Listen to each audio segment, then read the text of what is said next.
YTN 라디오 이동희 뉴스 정면승부 2부 시작합니다. 그동안 정치권에서 여러 논란이 있었습니다. 4차 재난지원금 필요성엔 모두가 공감했습니다만 방법이나 시기, 규모에 대해서는 이견이 있었는데요. 오늘 4차 맞춤형 피해 지원 대책을 담은 추경안이 국무회의에서 의결됐습니다. 어떤 내용들이 담겼는지 구체적으로 살펴보죠. 더불어민주당 홍익표 정치기의장 전화 연결합니다. 의원님 나와 계십니까? 네, 안녕하세요. 오래간만입니다. 예, 오랜만에 연결하네요. 네네. 자, 19조 5천억 원, 20조 가까운 돈인데 가장 많은 부분을 차지하는 게 뭐 소상공인이겠죠. 아무래도 그 다음에 취약계층일 테고. 예, 그렇습니다. 소상공인에 대한 버팀목 자금이죠. 예. 지난번에 4조 1천억 원이었는데 이번에 6조 7천 원으로 가장 많이 증액이 된 부분입니다. 예.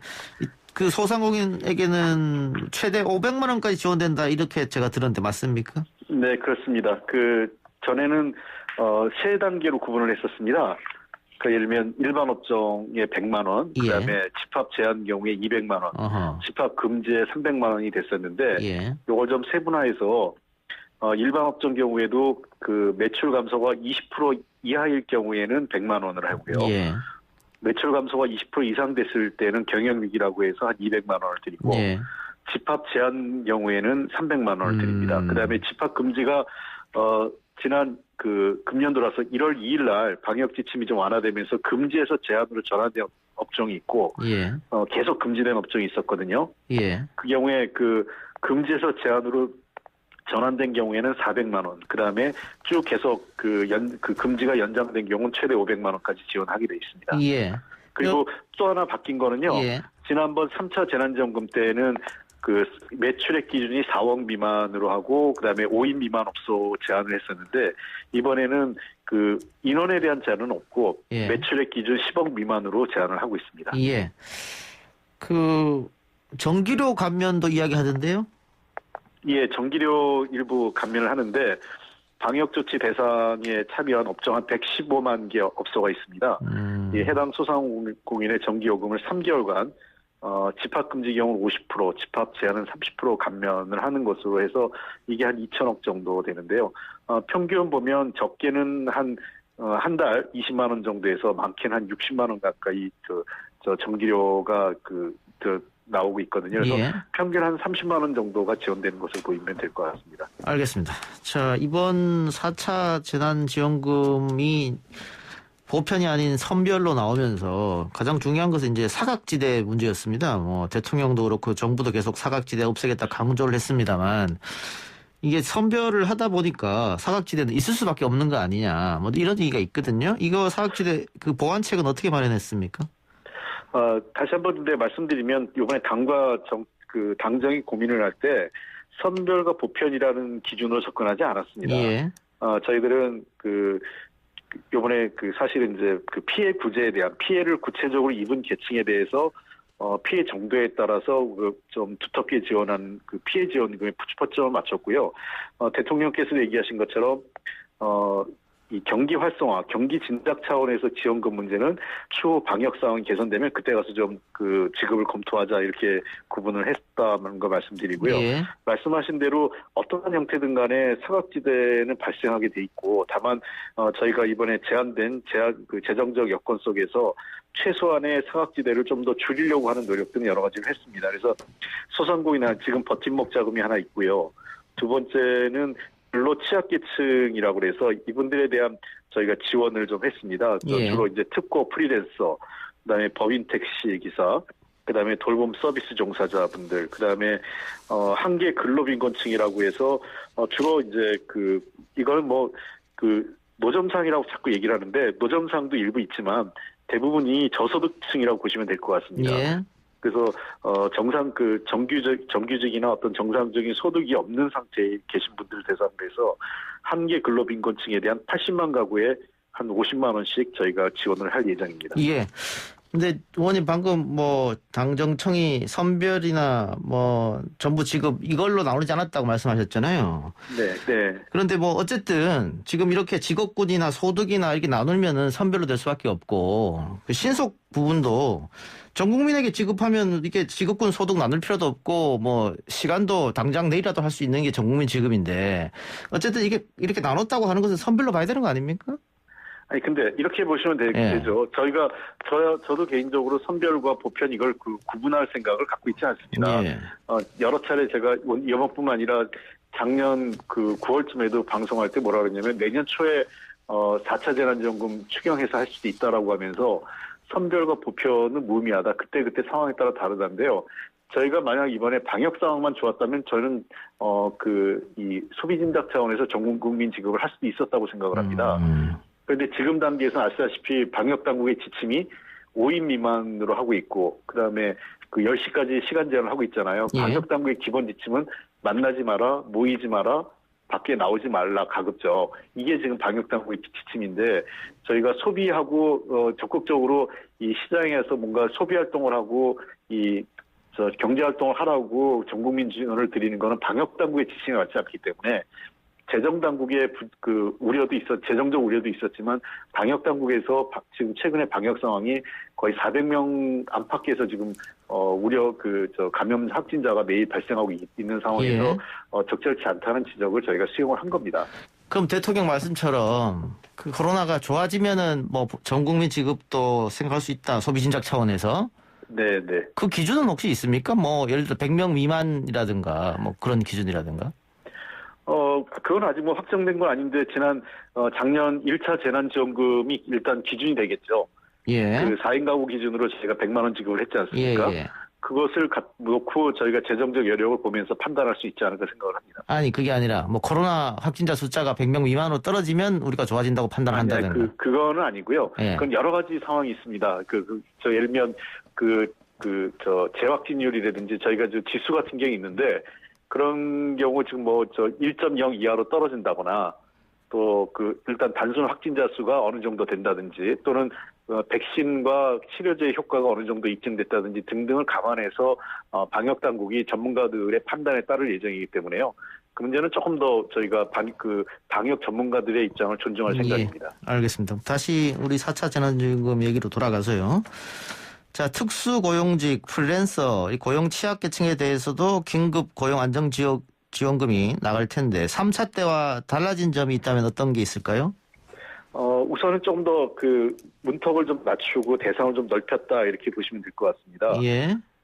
지난번 같은 경우에는 소득원을 입증하는 과정에서 굉장히 좀 더 서류 요청 불필요한 서류 요청이 좀 많았었기 때문에 이번에는 가급적 그러한 기준을 좀 낮췄습니다. 조금 더. 물론 여전히 제가 보기엔 좀 현장에서 불편함이 있을 수는 있겠지만 지난번보다는 대폭 기준을 좀 낮췄기 때문에 어떠한 형태든 간에 소득이 줄었다는 것을 입증할 수 있는 어떠한 자료라도 가져온다면 지방자치단체에서 그것을 심의해서 지원을 할 예정이고요. 그 외에도 예를 들면 한계 근로빈곤층에는 지방자치단체에서 관리되고 있는 노점 하시는 분들이 계세요. 그런 분들 일단 4만 개 정도를 저희가 추정하고 있는데 4만 개 업소 정도를 거기는 일단 포함이 됐고요. 그리고 돌봄 서비스 이번에 좀 추가로 했고 이런 등등의 것들을 저희가 조금 더 확장했다 이렇게 보시면 될 것 같습니다. 저도 방송 계통에 있다 보니까 주위에 프리랜서들이 많은데 이 소득이 줄었다는 걸 입증하기 위해서 전 직장을 가서 이렇게 해야 되는 게 그게 너무 싫다 그러더라고요. 그래서 이번에 문턱 낮춘 거는 너무 다행스럽다 이런 생각이 들고. 자, 근데 홍남기 부총리가 계속해서 재정은 화수분이 아니다 이렇게 해서 이게 돈 많이 푸는 것에 대해서 우려감을 나타냈단 말이죠. 이번에 이렇게 또 19조 5천억 또 슈퍼 추경이다 이런 얘기 나오는데 이번에는 기재부에서 별 이견이 없었습니까? 저는 당연히 재정을 화수분으로 생각하는 사람이 아무도 없습니다. 예.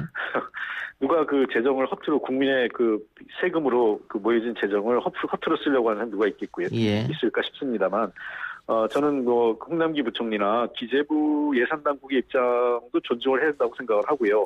그래서 이번에 저희는 이제 두 가지죠. 하나는 재정이 감당할 수 있는 수준이 어디까지냐.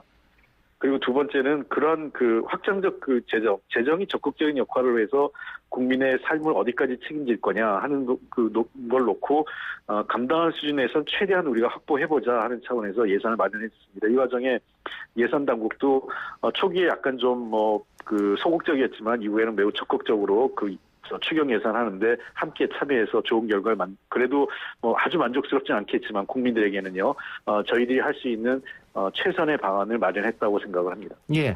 근데 코로나19가 이제 백신도 나왔고 하기 때문에 앞으로 더 악화되지는 아니라고 보고요. 네. 그 조금 더 좋아진다고 하면 상황이 그러면 또 올해 안에 또 소비진작 지원금 대통령이 말씀하신 또 준비를 해야 될 거 아닙니까? 돈은 계속 필요할 것 같은데요. 네, 그거는 우리가 좀 상황을 봐야죠. 지금 그 재정 문제를 볼 때에는 여러 가지 기준이 있습니다. 지금 여전히 뭐 한국의 재정이 급격하게 약화되는 거에 대한 우려도 저는 일면 그런 지적도 타당하다고 생각을 하고, 또 반대로 지난해 그 다른 OECD 선진국들 한 20여 개국을 대상으로 봤을 때 한국의 재정 적자가 늘어나는 것이 가장 적었습니다. 예. 그런 것들을 감안하면 여전히 한국은 재정적 여력이 있고, 그 확장적 재정에 여력이 좀 남아있는 것으로 그 OECD나 IMF는 평가하고 있기 때문에, 우리가 그런 기준을 봤을 때 그 재정이 지출되는 부분과 함께 그런 재정 지출을 통해서 경제 성장이 얼만큼 더 늘어날 거냐. 지금 저는 금년도 IMF나 한국은행이 3% 재정 경제 성장을 보고 있는데, 이번 추경 예산을 통해서 그 경제 성장률이 조금 더 늘어날 여지가 있다면은 그것은 그 나름대로 그 재정 건전성의 긍정적인 재정 건전성을 안정적으로 하는데 긍정적 역할을 하는 것이기 때문에 꼭 일면만 보면서 그 재정 지출에 따른 부정적 측면만을 볼 필요는 없다고 생각합니다. 알겠습니다. 당정청이 계속해서 이 4차 재난지원금 3월 말 정도를 이야기했던 것 같은데, 네. 그러면 국회 통과는 좀 더 빨리 이루어져야 할 것 같습니다. 언제쯤 예상하십니까? 지금 이 협의 중인 것은 오늘 이제 국무회의 의결을 했지 않습니까? 예. 그래서 내일 국회에 제출하면 3월 5일 날 그 추경 관련 시정연설이 예정돼 있습니다. 예. 그래서 거기에 되고 나면 한 심사 보통 한 보름 정도 가능하면 3월 20일 전까지는 국회 의결을 거치고요. 그러면 3월 국회 본회의 의결만 거치고 나면 21일부터는 지급할 수 있기 때문에 지난 3차 재난지원금까지 우리가 그 국민들에게 재난지원금을 지급했던 경험과 자료가 있기 때문에 이번 4차 재난지원금을 지급하는데 어떤 행정적 소요나 시간, 비용 등이 크지 않을 것으로 저희도 보고 있습니다. 국회 심의하는 동안에 지원금 규모가 줄어들거나 늘어나거나 그런 경우도 생기나요?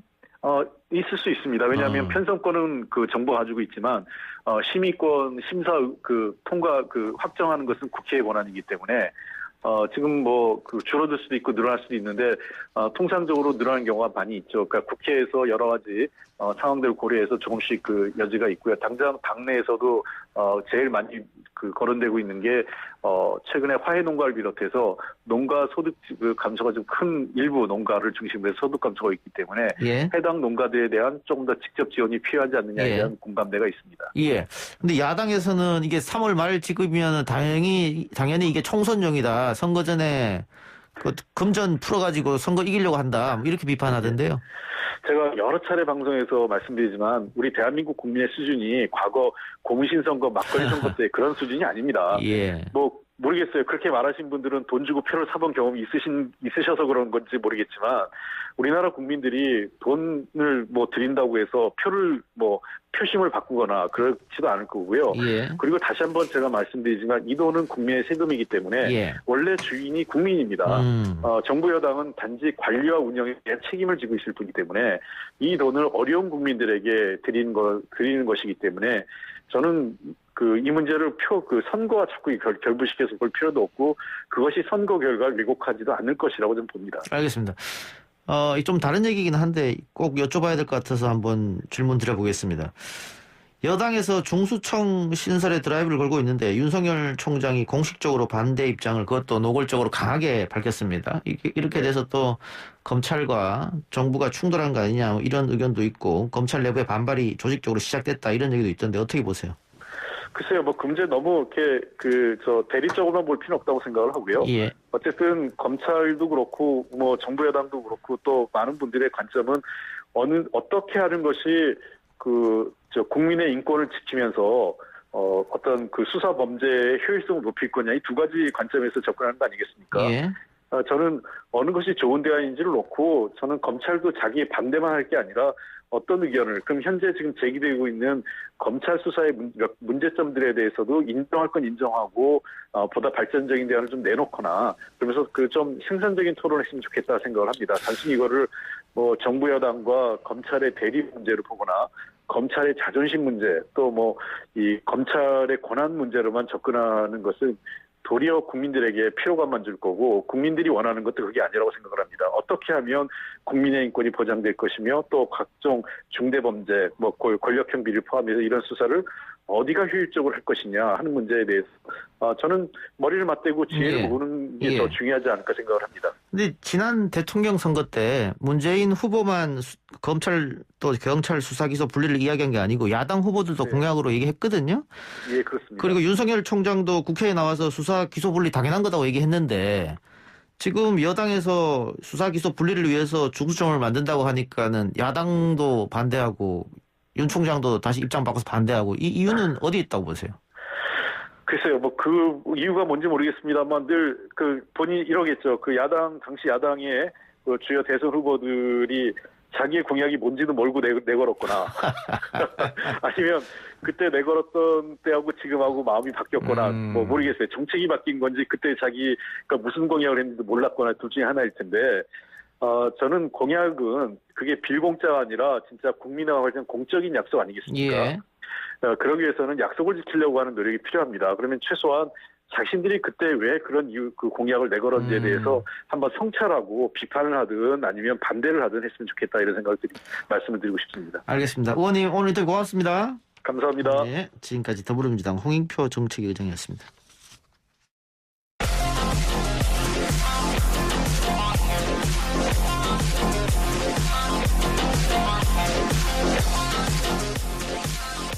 오늘 나온 뉴스들은 박싱해드린 기자 언박싱. 오늘은 헤럴드 경제 배돈 기자 연결합니다. 배 기자님. 네, 안녕하십니까. 코로나19 상황부터 살펴보는데 사흘째 300명대를 이어갔네요. 예, 그렇습니다. 중앙방역대책본부에 따르면 오늘 0시 기준 국내 코로나19 신규 확진자는 전날보다 11명 줄어든 344명으로 집계됐습니다. 사흘째 300명대를 이어간 건데 어제까지 3일절 연휴였기 때문에 검사 건수가 평일 대비 감소했던 영향이 있을 수 있기 때문에 확산세가 꺾였다고 보기에는 이르다는 게 맞다고 평가합니다. 통상적인 주간 패턴으로 볼 때 이번 주 중반이 지나야 이렇게 좀 정확한 흐름을 판단할 수 있을 거라는 얘기고요. 특히 오늘 경기 동두천시에서 이제 인근 지자체에서 외국인 확진자가 자꾸 늘어나다 보니까 지역 거주 외국인 대상으로 전수 선대 검사를 진행했는데 오늘 하루에만 80명이 무더기 확진 판정을 받았다는 소식도 아까 들렸거든요. 또 이제 외국인 확진자 대부분 무증상이었다고 하고요. 이제 이렇게 또 추가가 되면은 내일 확진자가 또 늘어날 수도 있는 거고, 이외에도 주요 신규 집단 발병 사례를 보면은 어떤 특정 장소, 특정 유형보다는 최근에 이제 일상 곳곳에서 감염이 발생하고 있기 때문에 긴장의 끈을 놓기에는 좀 일러 보이는 상황입니다. 예, 외국인 확진자가 오늘 많이 나왔습니다만은 전수조사를 했기 때문에 그렇게 나왔으니까 오히려 다행스러운 일이다. 만일 미리 검사를 안 했으면 그게 더 퍼질 수 있었을 거 아니겠어요? 맞습니다. 예. 자, 백신 접종은 어떻습니까? 일단 접종 나흘째인 어제 기준으로요. 하루 동안 전국에 1,400여 명이 접종을 했고 나흘 동안 누적으로 보면 한 2만 3천여 명이 접종을 했습니다. 1차 접종 대상자의 한 6.3%가 접종을 마친 상태고요. 이상 반응 신고가 어제 하루에 4건으로 추가 접수됐는데 모두 경미한 증상으로 확인이 됐고 현재까지 중증 이상 반응 의심 사례는 한 건도 발생하지 않았습니다. 좀 나흘간 전체 누적 이상 반응을 합치면은 156건인데 전체 접종자의 한 0.68%고요. 백신 종류별로도 아스트라제네카 같은 경우 한 0.7%, 화이자 백신은 한 0.11% 이렇게 이상 반응 의심 신고가 나오고 있는데 해외의 경우 영국에서 아스트라제네카 0.5%, 화이자 0.2%, 프랑스도 아스트라제네카는 0.55%, 화이자 0.16% 등으로 나타나고 있다고 하는데 물론 이제 우리 아직 접종자 수가 많지는 않지만 해외 퍼센티지랑 비교해봤을 때 현재로서 두 백신 다 큰 특이점은 없어 보이는 상황이고요. 현재까지 국내에 신고된 게 이제 38도 이상의 발열, 근육통, 두통, 메스꺼움 이런 것들인데 이게 다 경증으로 분류가 되는 거고 가장 우려가 되는 이제 전신 중증 알레르기 반응, 아나필락시스라고 하는데 이거는 한 건도 없었다고 합니다. 또 접종 첫날에 고열로 입원했던 사례가 2건이 있었는데 중증 여부를 확인해 보니 하루 만에 다 고열이 사라졌다라는 게 당국의 설명이고요. 다만 당국은 이제 백신 접종이 본격화하면서 SNS나 인터넷 댓글 등을 통해 확인되지 않은 어떤 후기가 유통되고 있는 데 대해서 좀 주의를 당부했습니다. 예, 뭐 심각한 후유증은 없다는 것은 외국 사례에서 봐서 우리가 알 수 있고 우리도 지금 그런 상황인데 네. 문제는 속도가 아니냐. 우리 흔히 독감 백신 같은 경우에는 굉장히 빨리 순차적으로 이루어지는데 조금 지금 이 백신은 느리다 그런 언론 보도도 있었는데 그건 어떻게 보세요? 뭐 일단은 처음 해보는 백신 아니겠습니까? 예. 또 화이자 백신 같은 경우에는 보관하고 유통하는 것 자체 굉장히 어렵기 때문에 아마 좀 시간이 지나면 가속도가 붙지 않을까. 붙지 않을까. 예. 뭐 이렇게 기대를 해보고 있습니다. 예, 여당의 중대범죄수사청 입법 추진 움직임에 대한 윤석열 총장의 발언이 전해지면서 오늘 하루 종일 이게 가장 큰 이슈가 됐던 것 같아요. 예, 그렇습니다. 좀 전에 전화 인터뷰에서도 홍익표 의장, 정책위 의장이 말을 했지만, 일단 윤 총장이 오늘 인터뷰 발언을 간단하게 좀 전해드리겠습니다. 여권이 이제 검찰개혁 시즌2라고 해서 중대범죄수사청 입법을 추진하고 있는데, 이것을 두고, 이게 검찰 해체고, 결국, 정치, 경제 힘 있는 세력들한테 치외 법권을 제공하는 거다. 민주주의의 퇴보고, 헌법 정신 파괴고 법치를 말살하는 거다. 아주 이례적으로 강한 어조로 비판을 했습니다. 특히 윤 총장 인터뷰에서 직을 걸어서, 그러니까 총장직을 걸어서 막을 수 있다면 100번이라도 걸겠다 하면서 총장직 사퇴까지 시사를 했는데요. 윤 총장이 지난해 사실 추미애 전 법무부 장관과 갈등 속에서도 사퇴는 못한다라고 입장을 고수했던 점을 돌이켜보면은 정말 이번에 좀 작심한 발언 아니냐. 또 향후에 정치적인 포석까지 염두에 둔 거 아니냐. 뭐 이런 관측도 나옵니다. 정부와 여당 같은 경우는 윤 총장의 이런 공개적인 반기에 불쾌한 표정을 지으면서도 직접적인 대응은 좀 자제하는 분위기인데요. 아무래도 윤 총장 임기가 이제 4개월밖에 남지 않았는데 임기도 얼마 남지 않았고 또 지금 당장 한 달여 뒤에 재보궐선거도 있고 그러다 보니까 좀 복잡한 속내가 반영된 것으로 보이고요.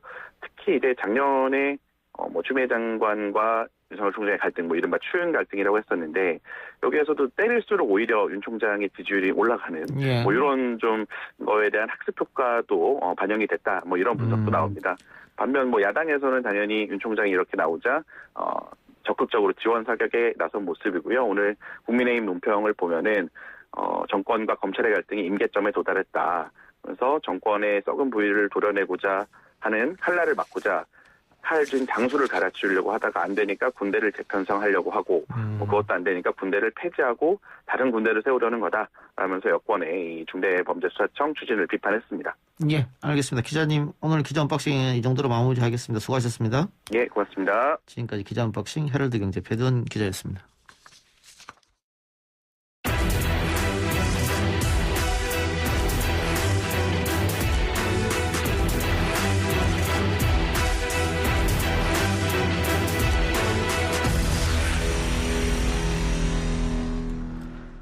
오늘 새학년 새학기가 시작이 됐죠. 올해는 개학 연기 없이 3월 등교가 시작됐는데요. 유치원생과 초등학교 1, 2학년, 고등학교 3학년 학생들은 매일 학교에 갈 수 있게 됐습니다. 오늘 개학 모습 어땠는지 알아보겠습니다. 천왕초등학교 1학년 담당하고 계시는 권선희 선생님입니다. 선생님 안녕하십니까? 네, 안녕하세요. 예, 오늘 입학식이 있었죠? 네. 예, 입학식 모습 어땠습니까? 이제 저희 학교는 신입생이 100명이 입학을 했거든요. 예. 네, 부모님들은 방역 때문에 교문 밖에서 계셨지만, 입학식에 이제 직접 참여하지 못했지만, 선생님들 안내를 받아서 아이들이 한 명 한 명 교실로 다 찾아 들어왔어요. 그래서 각 교실에서 학급별로 입학식을 했어요. 예.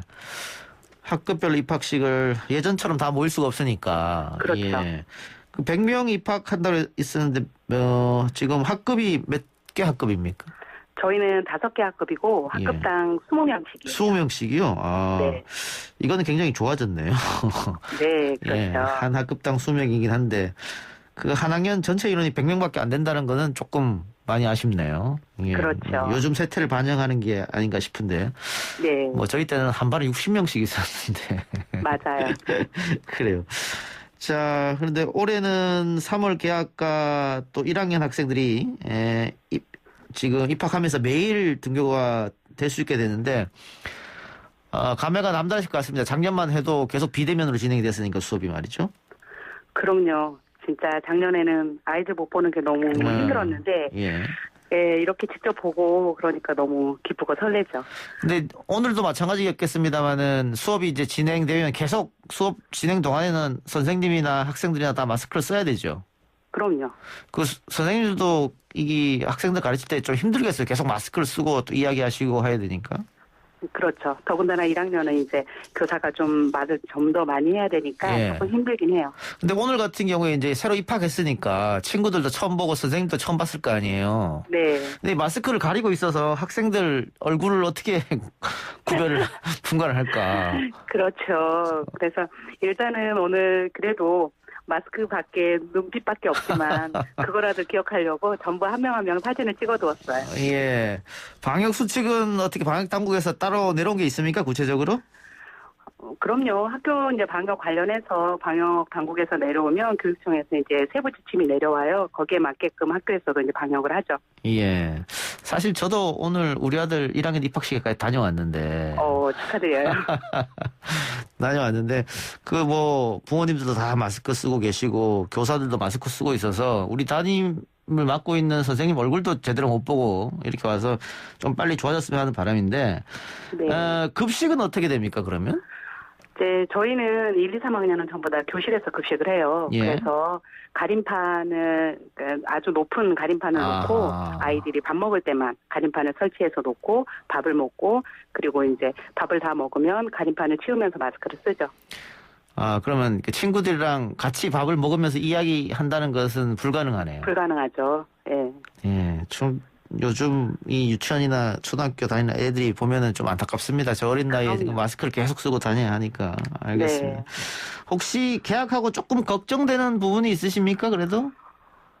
그럼요. 예. 이제 작년에 40일밖에 못 나와서 상황이 좀 안 좋아져서 갑자기 또 등교 중지나 또 그 뭐 3분의 1 등교나 이런 상황이 되면 어떡하나 그게 가장 큰 염려죠. 예. 그 언론에서 계속 이렇게 비대면 온라인 수업 하면은 취약계층의 학생들이 더 학업 성취도가 떨어진다 이런 얘기를 많이 네. 하던데 네. 현장에 계시니까 어떻습니까? 맞습니까 그 얘기가? 네, 뭐 극명하게 드러나요. 극명하게. 네. 그럼 지금 이게 별일 없이 계속해서 등교 수업이 이루어져야겠네요. 그럼요. 알겠습니다. 선생님 오늘 마지막으로 오늘 입학한 학생들 또 개학한 학생들에게 한마디 해주시기 바랍니다. 네. 입학을 진심으로 축하해요. 그리고 마스크 쓰고 있어서 답답하고 힘들겠지만 하루하루 학교에 나올 수 있는 것에 감사하며 신나게 즐겁게 학교 생활하길 바랍니다. 축하해요. 네, 선생님 오늘 말씀 고맙습니다. 네, 감사합니다. 지금까지 천왕초등학교 권선희 교수였습니다.